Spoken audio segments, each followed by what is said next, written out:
Hey everyone, welcome to the Unfiltered Podcast. My name is Stephenson. I have the joy and privilege of serving the Converge movement as the Executive Director of Church Planting.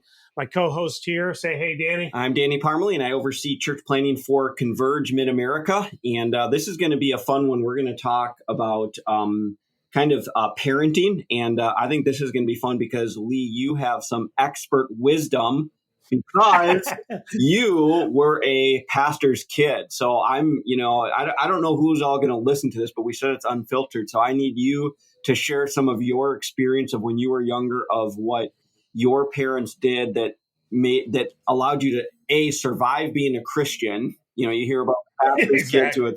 kids, who it's pastor's kids. They all go wayward. And then number two, on top of that you actually did ministry. So your parents must have, at least, on the whole scale of things, they did some things right. But also, just to explain what it's like to be a pastor's kid for those that are church planners, they've got kids, and maybe some things that they could avoid. Yeah, I this is something I'm passionate about and eager to talk through, because I do think it's a question a lot of people in ministry question: what is this going to do to my kids? I know I've talked to a lot of church planners as well about, are my kids going to survive the church plant? My wife and I are both examples of, yes, you can survive through ministry as a pastor's kid. Both my wife and I were pastor's kids. My wife's father actually planted two churches as she was growing up. We tell everybody we are the James Dobson nightmare. We're both firstborns and we're both pastor's kids. So we have an interesting marriage, but we have a lot of fun. My parents' journey through ministry wasn't without a lot of pain. I'm the oldest of three. I can remember my dad started in senior pastorate ministry at the age of 23. He'd only been a Christian basically 6 years, and took over a church in East Peoria, Illinois. Lasted there about 5 years, and it was a really hard, challenging church. We moved to kind of a small town, Kentucky, where he pastored another small church there in kind of a more rural setting. And then they kind of hit the wall where my dad just burned out for a lot of different reasons. And so I saw, where I was kind of the prince of the church. Mm-hmm. And enjoyed being known. Everybody knew who I was. There was joys in that. But then I saw the ugly side as well of watching how my parents, in a way, and this may be strong language, got a little bit devoured by the local church. Mm-hmm. And walked out of pastoral ministry. They've been in ministry situations their entire life, but never in the same context. And it could have easily been one of those things in my life, Danny, where I just said, I'm done. I don't want to be a part of the church. It's too much pain. It's ugly, but full of hypocrites, and just walked away. And I honestly credit my parents with the reason of who I am today, and even my desire, my passion for the local church. And I think it comes down to a couple things that I encourage pastors to include in your life when it comes to how you interact with your kids as they're growing up in ministry. One is allow them to see both the good and the ugly. They don't need to know all the details, but it is healthy for them to understand the church is full of people, and people are sinners. And all of us are in need of God's work in our lives. And I think my parents did a masterful job of raising us through those young years of church, having a good, healthy understanding of the church, what it takes. There's demands on all of us, but it can be a fun thing if you allow it to be a fun thing. And they really did make it fun for us. But at the same time, we saw behind the curtain in a way that they exposed us to just enough of the dilemma, but also shared their heart of why they loved the church. And that molded all of us over the years of having a desire and a passion for the church. And then I think the second thing is they included us in major family decisions, but they also brought us into some of the decisions that were going on around the church world as well. And say, hey, this is what we're thinking is going on. We need to pray about this. Would you pray with us? And they taught us how to go to God in both the good moments in the life of the church, but also in those challenging moments in the life of the church, which is a great Mm-hmm. gift, uh, to any child. And how those practices have now carried over to my own kids. When we decided to move from Arizona to Florida, it was a family decision. We sat down with our kids. We talked to them about what God was doing in our lives, what God was maybe calling us to do, what they thought about that. We prayed together as a family. And then they helped make the move, and we gave them opportunities to help pick the church. And when we decided to plant again, we asked them, what do you think about this? Would you be excited about this? What would you want to do in the life of that church? Where would you want to serve? And not mandating those things, but giving them a voice into the process as a whole. Can you give some very practical, whether it was hypothetical or actually from your experience, like here's the ugly part of church, this is what's happening, and then how your parents communicated that to you, or hypothetically how you would, like, hey, if this is kind of the situation that's going on at church, here's what you share with them, but here's the limit. Because I always would have assumed that the best thing is like only show them the good parts of church. Like, don't let them know that, there's a division in the elder board or whatever, or, that there's a fight amongst the staff person, this person's getting fired. Like, what is the stuff that you share? How do you kind of share that? And then what's kind of the limit, they don't need any more details, or this could be detrimental because they're going to go whisper to their other friend and make the whole situation worse in the church. I think it has to be age appropriate. And so, you don't pull your 5-year-old aside and say, hey, this person doesn't like daddy and this is why. But you do have to kind of keep it within that context. But I think it is, I think through my life journey, some of those conversations happen even as teenagers, reflecting upon what happened when I was a child. And I didn't know all the context behind it. But then as I aged, my parents gave me more context and fill in the gaps. And that just broadened my perspective. And so, no, it could be a little nugget here, but as they age, you slowly allow them to gain a better understanding of all the different workings.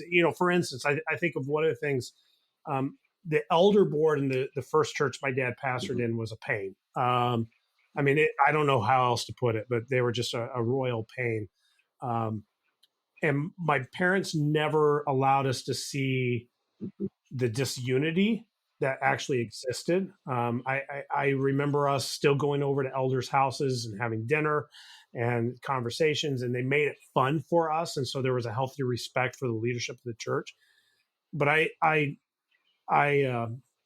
knew that there was some level of unhealth there. But later on, I remember my dad telling me, there was a year in ministry where I helped lead 60 people to Jesus. And my elder board came to me and said, you need to stop that because we don't want those type of people in the life of our church. And to me, as a teenager, when I heard that, I'm like, are you kidding me? Like, there was a holy discontent as a teenager that was already rising up within me, towards of what health looks like in a church leadership standpoint. And my parents, I really did a masterful job of just slowly navigating us through some of those things. I remember, when the burnout hit its peak and it was time to transition, my parents sitting us down and having that conversation. It was hard, but saying, Dad's tired and it's time for him to take a different type of position. We don't know what that's going to be. We don't know what that's going to look like, but life's going to be different. We're going to have to find a new church. We're going to have to say goodbye to some of our friends. But they're kind of in keeping us engaged and helping us understand that they were going to be stable for us in the midst of those changes was huge. And because you trust your parents. And so, it's okay for our parents to admit that, it's okay for us as pastors and as parents to admit, I don't have it all figured out. We're trusting God. We're walking by faith. He's shown his faithfulness to us in this. There's been moments where we didn't know we were going to pay this bill and all of a sudden money showed up. I saw that. My parents allowed us to see that growing up. those things shaped our faith as we grew older, and willingness to trust God and take big risks at times as well. That's great. Okay, so as long as we're going unfiltered here, bad day at work for you, Lee. Things are, whether it be the plant or Converge ministry, just a hard day. You come home. What does that look like? Or even if you don't say anything, your kids are like, something's wrong. How do you handle that?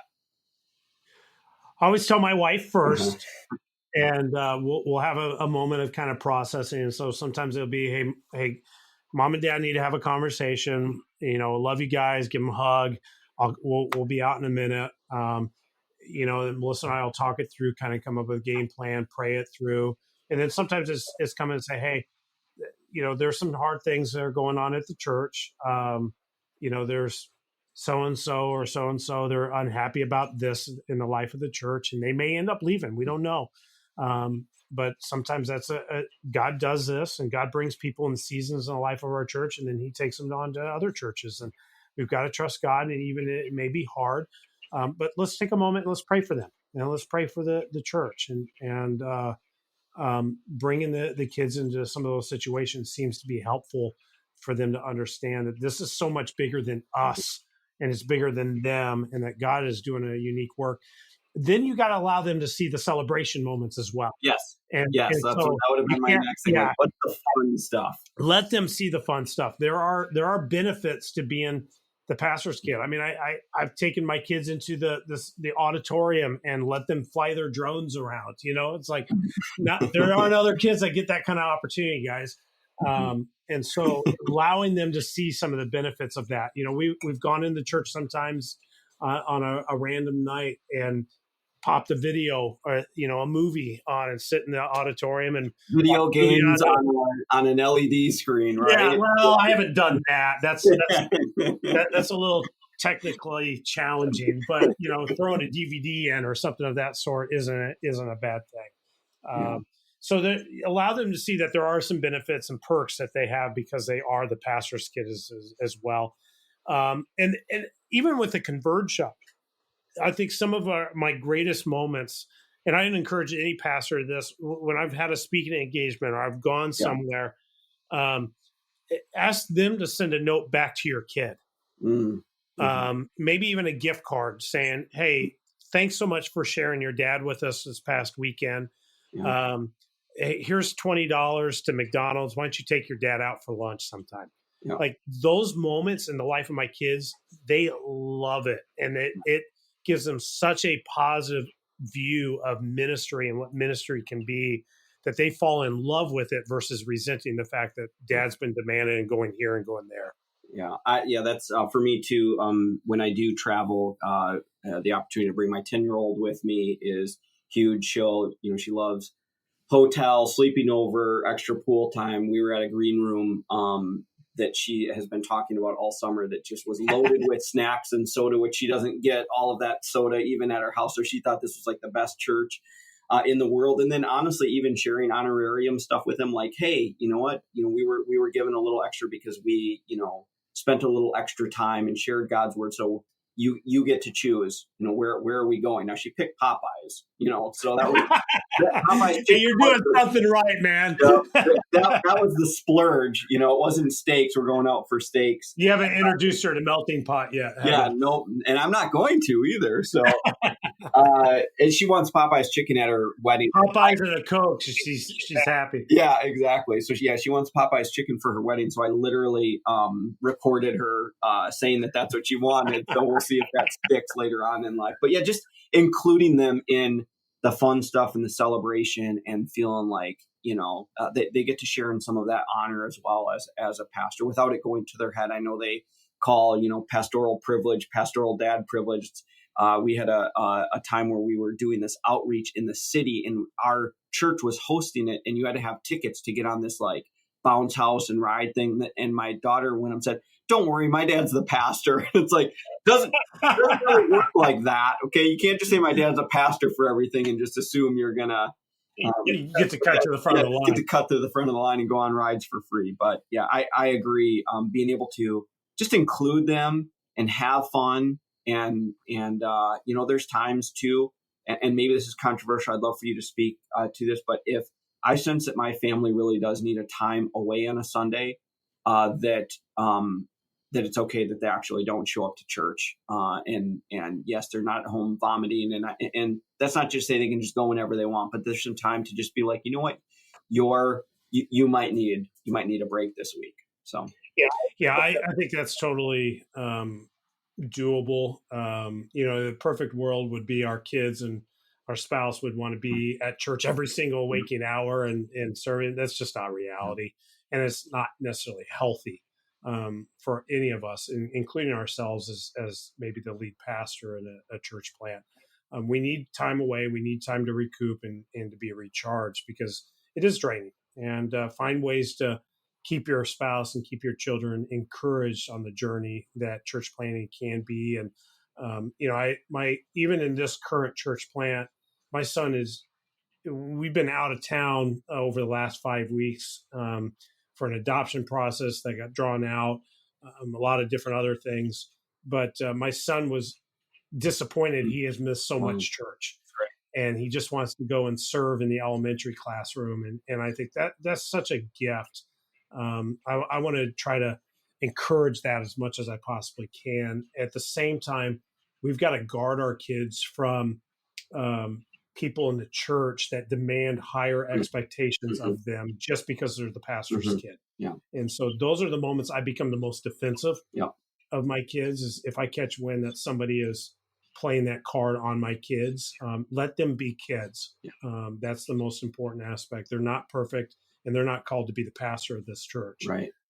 And so I need you to just allow them to have some space to grow up and be who they are. Yeah. And I think as pastors as well, too, is to be very careful ever to connect their behavior and your position too much. So very much avoiding the don't do that. Don't you know what a reflection that will be on my position or reflection on the church? Because then they're just tying your position and instead of making it, we don't do that because Jesus doesn't want us to, instead of, you shouldn't do that because it makes performance based versus grace based. Yep. Yeah. Well said. This has been a great conversation, and thank you all for tuning in to the Unfiltered podcast. For those that are parents, church planting, enjoy the journey with your kids. Have fun. Make the most of it. Till next time, y'all, keep it real.